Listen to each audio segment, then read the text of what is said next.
Hey guys, welcome back. It's been a while since I've had time to do a video, but as of last night, my vacation started. So I've counted tonight. I've got 8 straight days away from the hole. So very grateful for that. I'm probably going to be in comic book heaven this week. So anyway, this video, and it's kind of delayed, but this is a response to the 50 favorite comic tags, and Tony, Ynotart, tagged me for this a few weeks ago. I want to thank Tony for doing that and apologize for being late, but just really haven't had the time. But I have been enjoying everybody else's videos, and I did actually go through and pick 50 comics. So I apologize. I know I'm going to try to make this as short as I can, but it's probably not going to end up that way. Because a lot of the stuff I picked, well, some of it there's like key issues or iconic covers. Some of it is kind of off the wall stuff. Just a lot of, probably my favorites as a kid, where I just read them so much.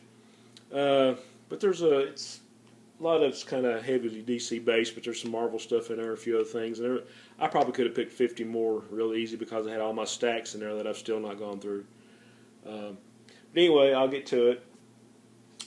This first one, Justice League of America 122. This cover really, I started collecting JLA probably about a year before this, and this was a really cool cover. We got Aquaman supposedly dead, and you got a Mike Grell cover, which is really cool, and I just love the covers on this. But this one really stuck with me. And even though it's a Grell cover, you see the little vignettes on the top. All those heads or faces are done by Neil Adams. So I always kind of loved it when they had the JLA roll call at the top. Okay, my first JLA book that I ever bought. Anybody that watched my 100-page videos probably seen this one. It's a JLA 114. Nick Carty cover. It's got a reprint of the second JLA JSA team-up. That introduces the crime syndicate from Earth 3. It's got some extras, and probably really the best story in here is like an old Golden Age reprint called Just a Story. So anybody that just wants a good story and doesn't have to be connected with superheroes, I would seek this book out. This is a really good story. But my first JLA, and you'll notice it says Here Comes TV Super Friends. So that's about the time the Super Friends cartoon was on. So this is probably, I probably got 3 copies of this. This is probably my mid-grade. It's a little bit beat up. But. Okay, staying with the 100-pager theme, Superboy and the Legion of Superheroes 205. Another favorite. Nick Carty cover, Mike Grell art. Got a great reprint from Adventure Comics by Kurt Swan. Got a little bio of Mike Grell, and then some Legion lore bios. A really cool story, Legion of Super Executioners. And this is one of those books when I first discovered that there was such a thing called back issues. When I started buying old comics, I started seeing these ads for other comics. I was like, wow, I would love to have that. So this one was kind of on my want list for a long time. This is The Unexpected number 112. Really cool Neil Adams cover.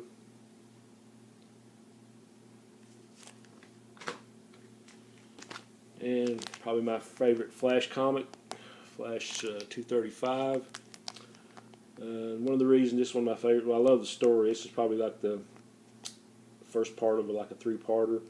But you got a great white background. Dick Giordano cover. You got the Flash, Green Lantern, the Golden Age Flash, which is in my top 5 of all-time favorite characters, and you got Vandal Savage. So just a great story, great cover. Flash 235. Like I said, a lot of these 100 pages I've shown in the 100-page videos. This is World's Finest 226. This book has just got everything going for it. You got a Superman-Batman team up with Metamorpho in the new story. Probably Dick Dillon did the art on that. You have a Neil Adams Deadman reprint, and you also have a Sandman reprint by Simon and Kirby. Also, you get a reprint of the first appearance of Martian Manhunter. Great book all the way around. Sorry about the glare. The lighting is kind of good in here, but World's Finest 226. Okay, Phantom Stranger 34. Great Jim Aparo cover. Another one of those books that I read the cover off of when I was a kid. And got the Dr. 13 back up in the back. I'm almost completed my Phantom Stranger run now. And I'm sure a lot of you guys seen this. This is a rough copy, but I just wanted to copy. This is Alarming Tales #1 from Harvey. This actually has the prototype for Commandy in it. I know a bunch of us have got the Commandy Artist Edition, and I think Howler Mouse and myself were talking about this book, and I think both of us had the title wrong. It's actually Alarming Tales instead of Alarming Adventures or Alarming something, whatever. But this is all Jack Kirby, and I think the story that kind of is like the prototype for Commandy is called The Last Enemy. So like I say, it's pretty beat up, but I was really happy to get a copy of it. Okay, got some EC, Weird Science Fantasy #24. Another one of those books that I wanted for a really long time. You have all the EC great artists and writers in this. Got a great Al Feldstein cover. I just love that cover. Like I say, sorry for the glare, but this probably it's not a high grade book, but cover's still pretty intact, so glad to get that one. Hey, Silver Surfer #4. I'm sure everybody's seen this. I think I might have seen it in another 50 comic video, but classic Sal Buscema, Thor and Silver Surfer. Of course, it's a square bound giant, so it's another plus for me. Marvel feature #1. First appearance of the Defenders as a group. Got a great Neil Adams cover. Another square bound book.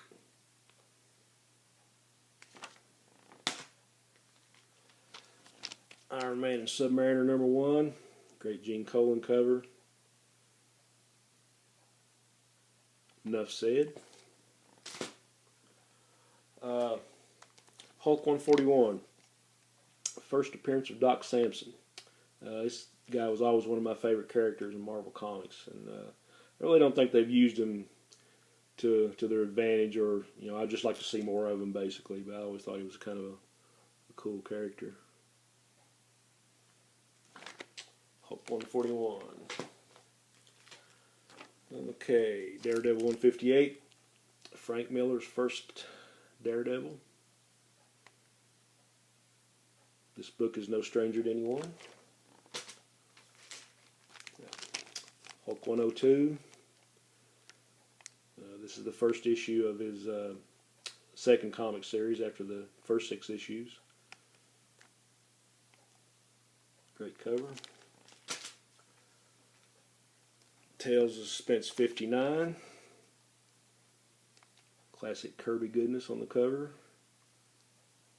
Cap and Iron Man and their ongoing features.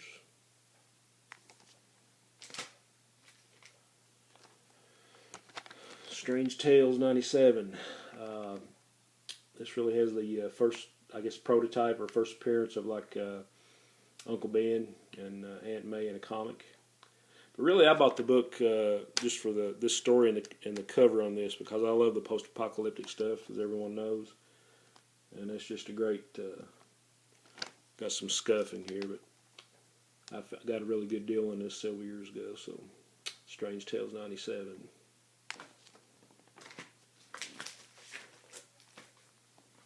Okay, All-Star Comics #58. I probably got 3 or 4 copies of this, but I found a slab copy for a good deal. Just another one of those for me that's got everything going for it. This is like the restart up of All-Star Comics and the JSA. And of course, the JSA is one of my favorite groups. Like I said, this has got a lot going for it. You have a Mike Grell cover. The interior art is done by Rick Estrada and Wally Wood, but Wally Wood inks it, so it looks like Wally Wood, another plus. And this is the first appearance of Power Girl.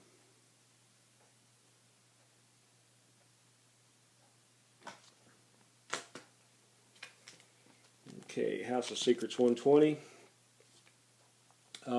This I love the cover, but this has got some great stories in it, and I would advise anybody that doesn't have this book and wants to read a good little horror tale with a twist ending to it. I think the name of the story is in the middle. It's called The Right Demon Could Do It. But I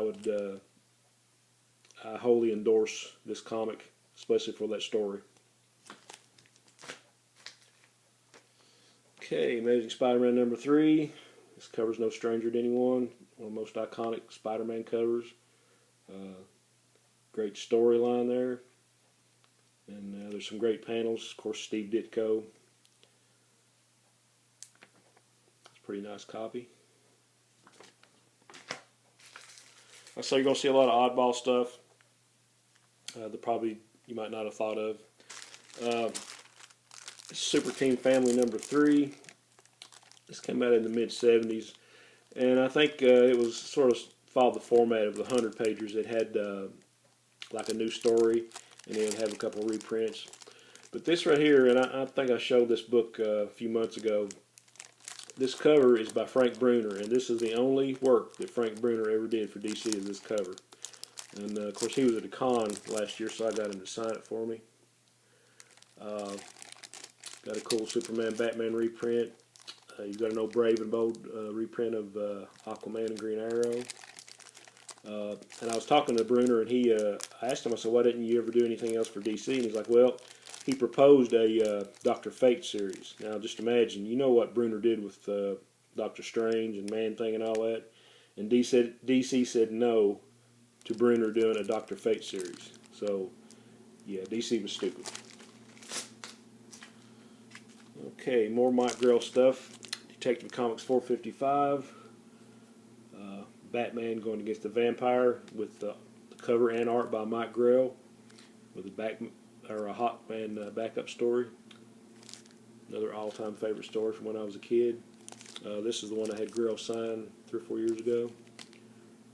If you like vampires, you like Batman, you might like Mike Grell. Killer story, and a lot of times people will say, well, back in the 70s, unless it was a multi-parter, the story wasn't any good.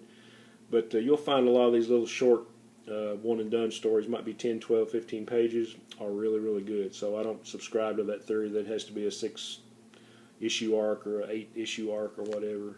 This is a great little story and great artwork.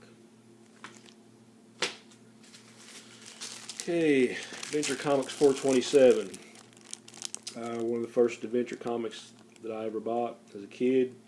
It has a feature in it called the Adventurers Club, and it's sort of like a mystery, suspense, sci-fi thing. And it's got Jim Aparo on the art. You got a story, got a vigilante story in it by Mike Sekowsky. And one of my favorite features in the back was Captain Fear by Alex Nino.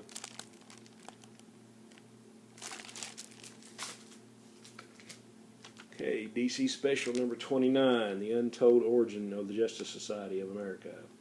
The great Neil Adams cover. This one's signed by Adams. This is one of the books I had, Hippie and I had worked out a little deal where he had took some books to a con and had Neil sign them. But this is just a great story. You got a great Neil Adams cover. You're on the Golden Age Superman and all the JSA. So probably gonna stick this one on the wall later. I just love that image. Okay, Star Spangled War number 135. Another one of those books that I saw in an old back issue, and I'd been wanting this one for years, and I finally picked it up maybe a couple of years ago, maybe last year. But this is one of those dinosaur covers, and you have the Americans and the Japanese fighting the monsters off on an island. It's a really, really nice book. I think I should just show this one recently. This showcase number 66. First appearance of Buona Beast. Great colors on this cover. And anybody that's followed Grant Morrison's run on Animal Man will recognize this character. One of my first exposures to Jack Kirby is OMAC number 2. I think I bought my original like in a little mom and pop store, like in a little pile for like a dime. And this was just like an iconic cover for me, you know, Olmec against Mr. Big.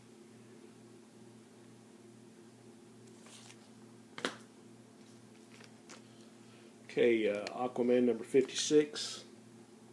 I really loved Jim Apparel's run on this. Got a great Nick Carty cover, who was originally the interior artist for a long time. But this introduces a character. It's only like the first and the last time that you see him, called the Crusader for DC. And it's just a really great story. It's got a lot of good social commentary.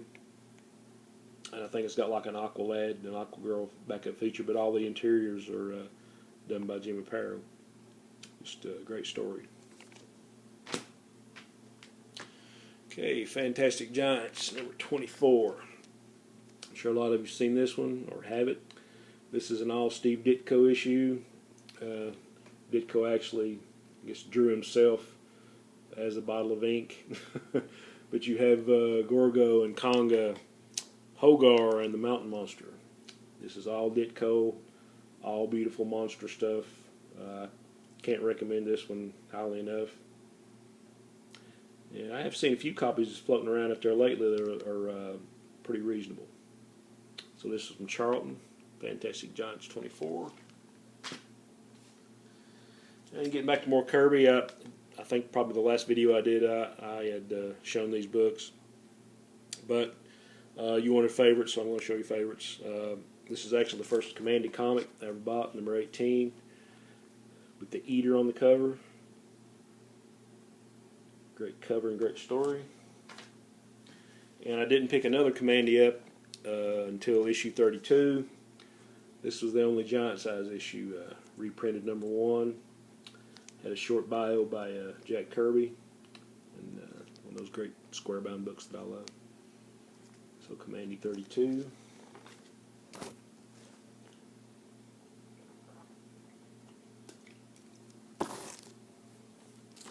And of course Commandy 1. Several copies of this one, but you know, I know we have a lot of Commandy lovers in the community. Enough said. And this Commandy 29, the unofficial crossover with Superman. Another great cover with a purple background.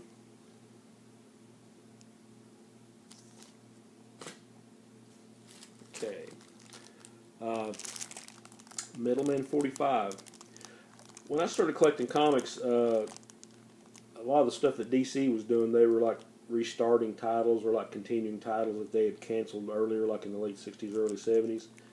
And this is actually one of those startup titles, like All-Star Comics.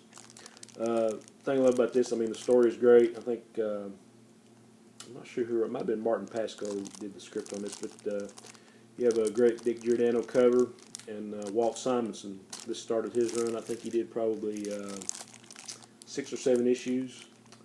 So anybody that's a Walt Simonson fan, I know ETA Nick, big Simonson fan. This just a great story. Kind of picks up where the old Metalman left off, but in a little more serious vein. So, comic. Okay, this was the first issue of Freedom Fighters I ever bought, number 2. And I don't know, I guess like some of the first comics you get when you're a kid, you know, you see that and you read the story and just automatically that whoever drew that becomes one of your favorite artists, or the guy that writes it becomes one of your favorite writers. But this was number 2, the Freedom Fighters, the group that came from Earth X, like an old, later on, you find out was a Golden Age group when they were reintroduced in All-Star Squadron in the 80s. But this has got another great Dick Giordano cover, fighting the Silver Ghost, and it's got Pablo Marcos on the art. And he didn't do a whole lot of superhero stuff, but I really did love the stuff that he did, because it just kind of gave it a different look than a lot of other group books. So that was number 2. And once I found out that there was a book like that, I was like, well, where's number 1? Well, I found out one of my schoolmates, he said, I've got that book. Well, it came in and it was like all rolled up and crinkled. in the back of his pocket, but he had a copy of #1, which I still have. But this is an upgraded copy. This is Freedom Fighters #1. This is really high grade. It's got a black cover. Ernie Chan on the cover art. I think Al Milgrom did the interiors on a few of these issues. But this was the first DC issue. They, I think they actually appeared in a Justice Society team up, just maybe a couple 3 years before this came out. But a great Ernie Chan cover. Okay, this is the first issue of a 4-issue Prestige series. Came out maybe '91. This is OMAC by John Byrne. Actually got him to sign it at the con a few years ago. But if you love John Byrne, and I know we got a lot of John Byrne fans, and you like the character OMAC, if you like science fiction and time travel stories, this series is awesome. I've probably read this thing, I can't count the number of times. But just a really great story, great art, and it's in black and white. And I'm not sure how much or if any other Byrne art was done in black and white like this one. So for fans of black and white art, that's pretty cool too. Okay, got more Superboy and the Legion. This is number 208, another square-bound book. Had a great story. The Legion against the Legion supervillains. Got some great reprints. It's another copy I had signed by Grail a few years ago. And another autographed book, first issue special number 8, first appearance of Warlord by Grail. Another great series.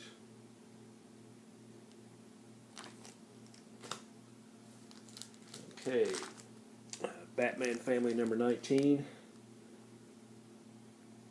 And it's the whole package is great, but this lead story, I think, well, this is a Mike Kaluta cover, and I think the interior art is by Michael Golden, and it's just, I can't, like I say, it's another one of those stories, another one of those books that I highly recommend if you're a fan of Batman. So, Batman Family number 19. Another one of my favorite books, favorite groups, Secret Society of Supervillains. I think the sticker on there was when I was thinking on selling some of these. But this is the first appearance of the group. Got an Ernie Chan cover, and I think this has got Pablo Marcos art. So, another purple background.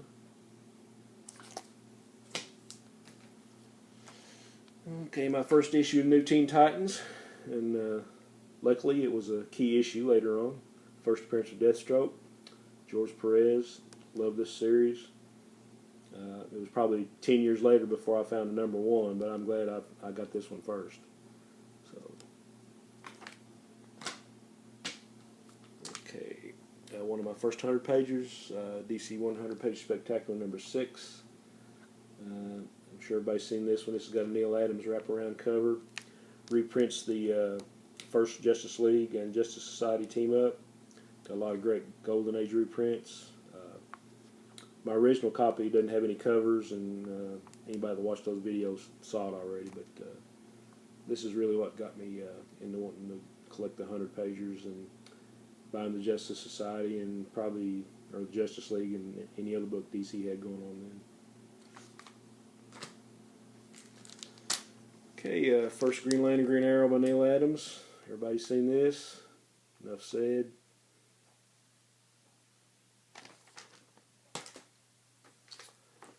DC Comics Presents number 26. Got a great Jim Starlin cover.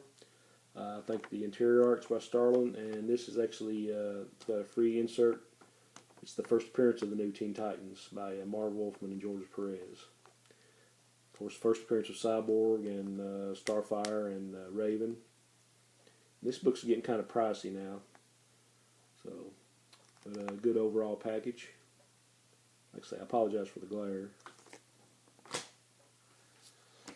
Okay, Green Lantern number 40.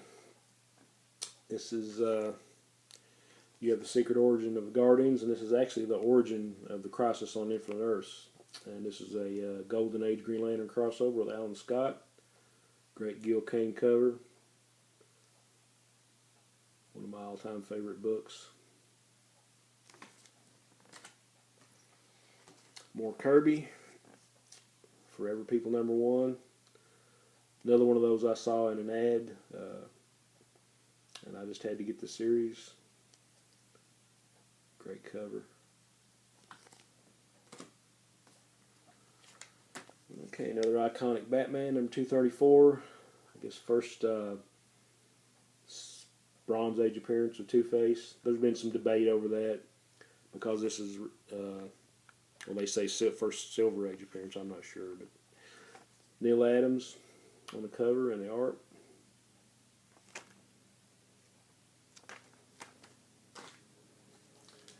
DC Comics presents 61. Superman teaming up with OMAC. Got George Perez cover. I think the interior art is by Perez with Pablo Marcos on the inks. And this one is actually got this one signed on the inside by George Perez. Haven't got to meet him yet. I had a buddy of mine go to a convention and take this book, and Perez signed it. So, great story. Okay, two more. And I probably could have added one to this, but everybody remembers that started collecting and reading back in the 70s was the 3-packs and the 2-packs that you get like 3 comics for 59 cents. You were actually saving a penny. But these 2 comics were in one of those packs, and I don't have the other one, but the first one was Superboy starring the Legion of Superheroes, #197. Great Dave Cockrum artwork in that one, and that was actually the first issue where the Legion started sharing the cover billing with Superboy. So a good story in that one. Also in that package was Shazam #5.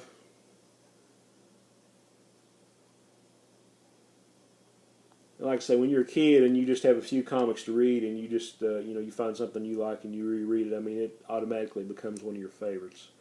And this has actually got probably the first, I would say, I'm kind of guessing here, but it's got like the first comic book appearance of Archie and Edith Bunker. So search this one out. They're you don't they don't really name them Archie and Edith Bunker, but they say each other's names and you know who it is. So to me, that's kind of an oddball key issue. You have one of the first comic appearances of Archie Bunker.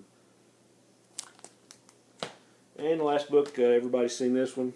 This was also in the 3-pack, believe it or not. Batman 251, Joker's 5-Way Revenge, iconic cover. This book's getting kind of pricey. I've still got my original, and I upgraded this one probably about 15 years ago. Just a great, to me, it's probably my favorite and the best Batman story by Denny O'Neil and Neil Adams. So okay, I actually got this in under 30 minutes. So I appreciate all you guys sticking around that stuck around to see all that.